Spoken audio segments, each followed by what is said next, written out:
Crises, such as the current COVID-19 pandemic, can increase the risk of women and girls to experience gender-based violence. Why may disease outbreaks increase the risk of GBV?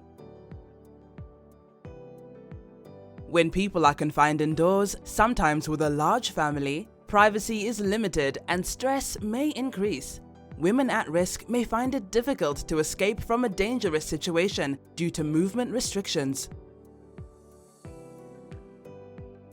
Some people may be unable to work or even lose their jobs. Failure to provide for the family may lead to tension and conflict, resulting in acts of violence.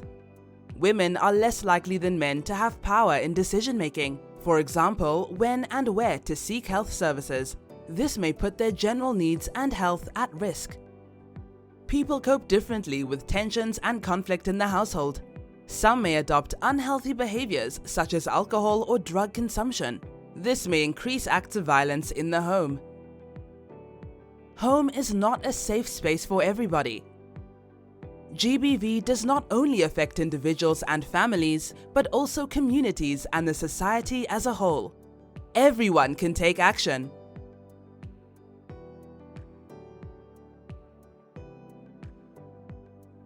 What can different organizations do?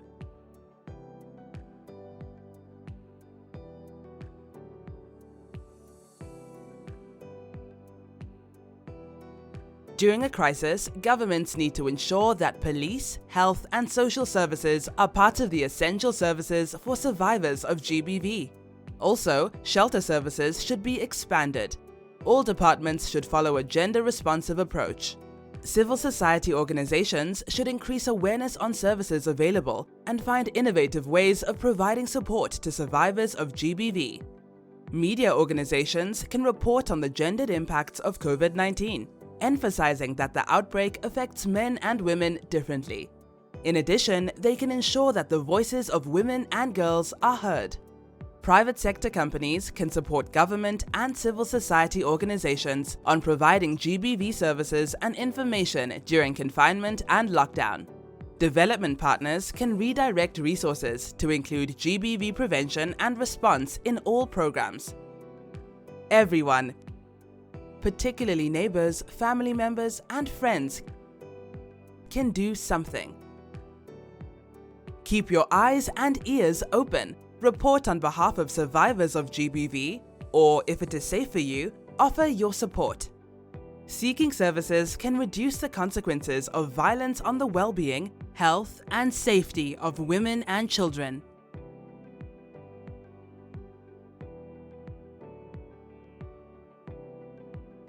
What can I do if I am at risk of experiencing GBV, or if I have already experienced it?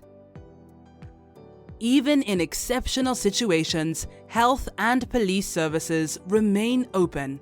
If you or other family members feel at risk of experiencing violence, or if you have already experienced it, seek support. New information about GBV and services for survivors of GBV may surge. This can be on radio shows, official toll-free helplines, smartphone apps, or TV announcements. If I want to get more information, where can I find it?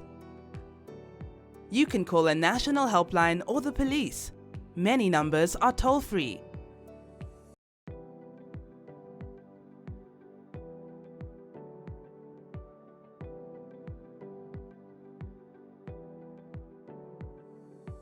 You can also search online for information or services.